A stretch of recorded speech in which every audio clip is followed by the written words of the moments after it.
Hey everyone, welcome to my kitchen. So this new series is called Sunday Dinner, and it's meant to inspire you to have those kind of family moments that we have here at home every Sunday. And I want you to explore food with me all across the world. So I'm gonna be doing regional comfort food dishes. I'm starting the series with something that I have some extra inspiration about. It's a risotto dish.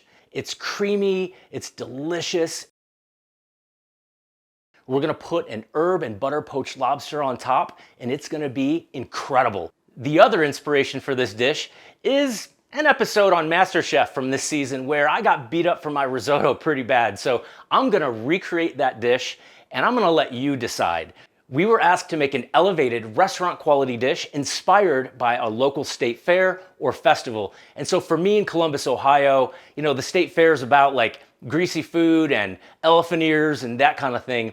But I thought immediately about the Circleville Pumpkin Show. It's one of the country's oldest festivals. It's been around since like 1903, and it's pumpkin everything. I'm talking sweet, of course, pumpkin donuts and pumpkin cannolis, but pumpkin burgers, pumpkin soups, pumpkin pizza, everything. So why not pumpkin risotto? The problem was, in the middle of LA, in the winter, they didn't have any regular pumpkins, so I was forced to use this guy.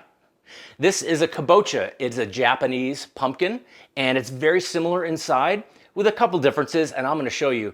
But you know what? Enough talking, let's cook. So the first step is we're gonna take our kabocha, and we're gonna go ahead and remove this rind. This rind is really tough. Always cut away from yourself. We're gonna remove this because we're gonna roast this kabocha in the oven. Remember, this is, what? 60-minute chef. So we wanna make this dish in under an hour. We're gonna do that.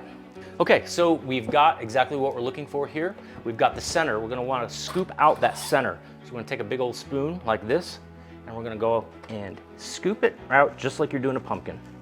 You can save these seeds, you can roast them, eat them, I suppose.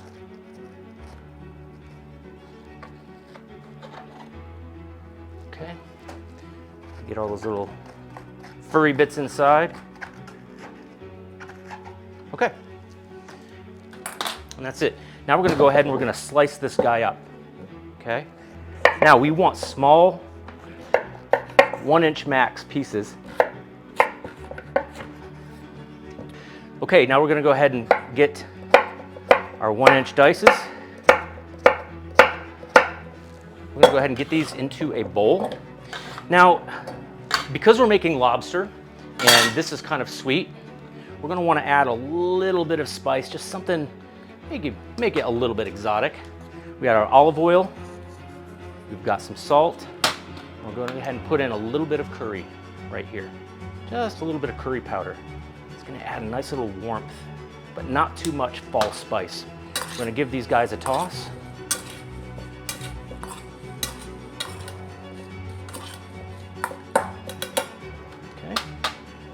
And then we're gonna go ahead and we're gonna put these on a baking sheet. Spread them out really nice. If they're too close, they'll steam and they won't roast nicely. Okay, we're gonna go ahead and get this into a 400-degree oven for about 20 minutes. Okay, we're gonna go ahead and put our stock in. I'm using chicken stock, you can use vegetable stock, but we wanna get this in a pot. We wanna get it hot, but not boiling. This is gonna be the stock for our risotto. Okay, now we're gonna go ahead and make the beurre monté. This is a water and butter emulsion sauce that's often used in classical cooking. We're just gonna put a little bit there, a couple tablespoons, and we're gonna emulsify butter in this, and it's gonna be this beautiful sauce. We're gonna add some herbs, and we're gonna poach our lobster in this sauce. So we're gonna bring this up to the simmer and then start adding our butter. We're gonna go ahead and start our beurre monté. We're just gonna start off really slowly with this. A cube of cold butter at a time, and let that dissolve into the water. Once that's about gone, we're gonna add another cube. And we're basically just gonna do this over and over again until we have a nice, thick sauce. You're gonna see in a few minutes what it's gonna look like. Okay, we've got our beurre monté working really nice. We've got some water boiling here because this is gonna be the home for what's really gonna elevate this risotto, and that is a couple cold water lobster tails. You cannot go wrong with these guys. So we're gonna go ahead and parboil these just enough so we can go in and get the shells off. So these guys are gonna go in Okay, we're gonna go ahead and slice up some shallot nice and finely. And we've got our shallot ready to go. Stirs out and get them in an ice water bath. Stop the cooking. Okay, let those guys hang out there for a bit. Okay, we're working our beurre monté. It's looking beautiful. So we're gonna go ahead and roll up a sage leaf here. We're just gonna kind of twist it, kind of pinch out some of those oils. We're gonna get that in there. We've got some tarragon, okay? We're gonna do the same thing. We don't need to chop it because it's just gonna release its oils into that butter. We've got a couple black peppercorns right here, okay? Just lightly crush a couple cloves of garlic. Now this is gonna flavor this beurre monté beautifully. Oh, that's gonna be delicious. Let's keep working some more butter. So right now we're grinding our Parmesan. This is gonna be for the risotto. You always wanna grind fresh blocks of Parmesan because it won't have all of the additives and fillers that make Parmesan hard to melt. So we're gonna go until we have about a half a cup. Okay, we've got our kabocha that's nicely roasted, looking great. We're gonna go ahead and get this into our blender bottle. And we're gonna puree this.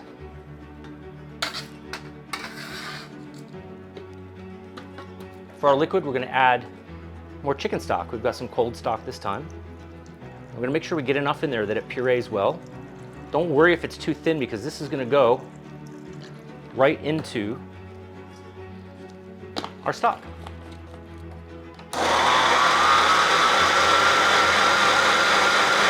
Okay, this next step maybe is a little controversial because some textbooks will tell you to put the puree in at the end of the risotto, but I will say that the silver spoon, which is Italy's Bible of Italian food, says to go ahead and cook it in with the risotto. So the way I'm gonna do it is I'm gonna put it in with the stock. That way it slowly gets its way into the rice. So we're gonna go ahead and pour this right into our stock. We're gonna whisk that up and we're about ready to start our risotto. Okay, let's get our risotto started. We're gonna get some oil into the pan. We're gonna get our shallots in. You hear a nice little sizzle. Trusty wooden spoon. We're not gonna cook these too much, we're just gonna soften them up.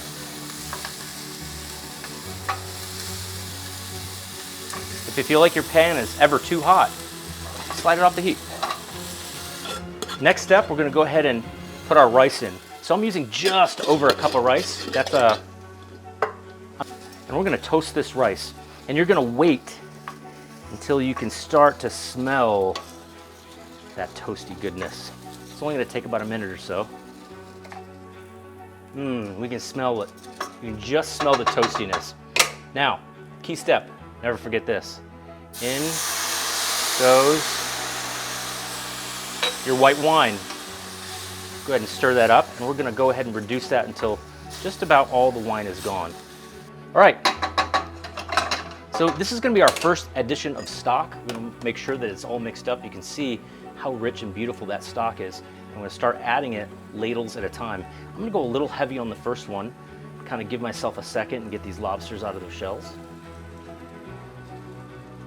Okay, I'm gonna give this a good stir, and we're gonna just be adding ladles at a time. All right, now we're gonna go ahead and get these lobsters out of their shells. This is always a fun part. So they're not fully cooked at this point. We want them out whole. So some people make their lobster risottos with small chunks. I'm going super fancy here. I want a nice, big, beautiful, undisturbed whole lobster tail sitting right on top of my risotto. So that's what we're gonna do here.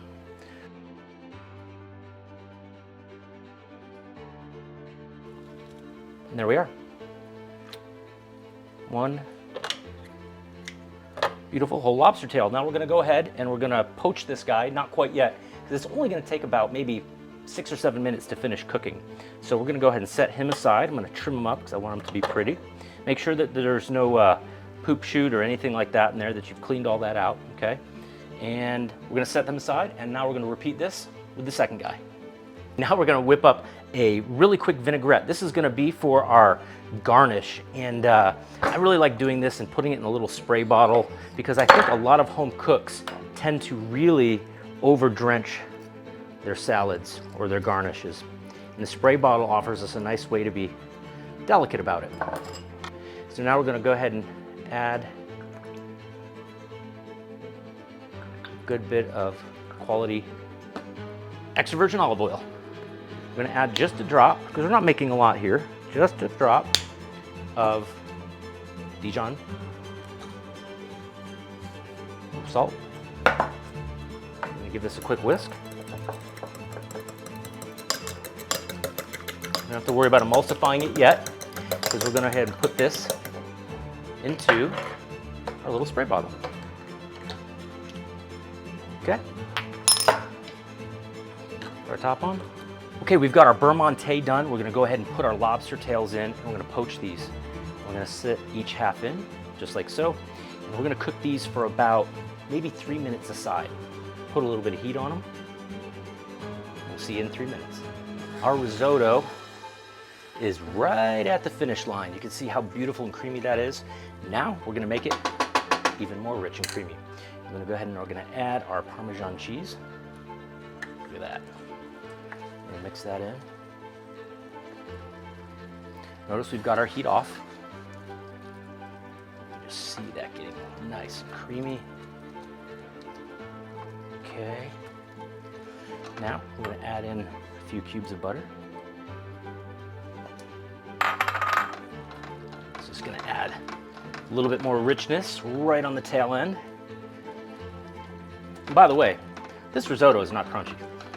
I've been tasting it for the last 20 minutes. It's beautiful. I wish you could be here, Joe. Taste this risotto. Joe knows who he is. Okay.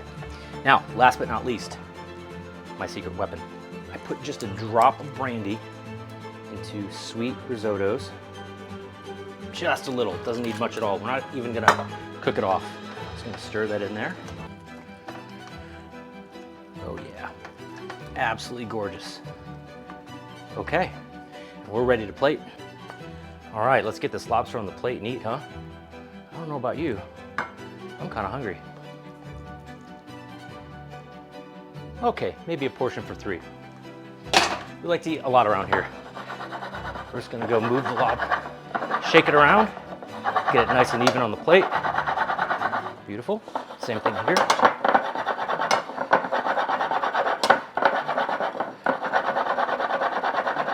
And that's one of the ways you know that the consistency is what you're looking for, when you can shake it around the plate and get it nice and uniform. So we're gonna take our lobster tails, these beautiful buttered poached lobster tails, and we butterflied them, make them a little bit prettier.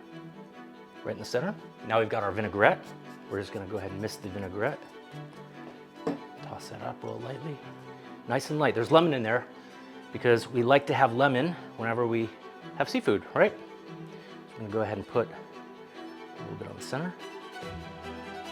And we're just gonna sprinkle a few around the edges of the plate here. Just to give it a little bit of color, a little bit of crunch. Okay, the next one.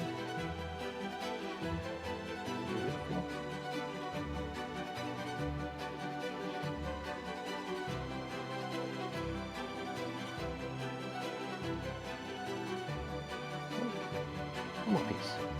There we go. And that is how you make an elevated pumpkin lobster risotto.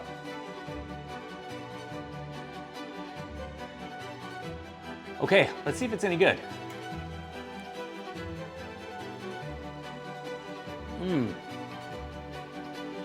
Now that is elevated comfort food. Join me next week for more Sunday dinner.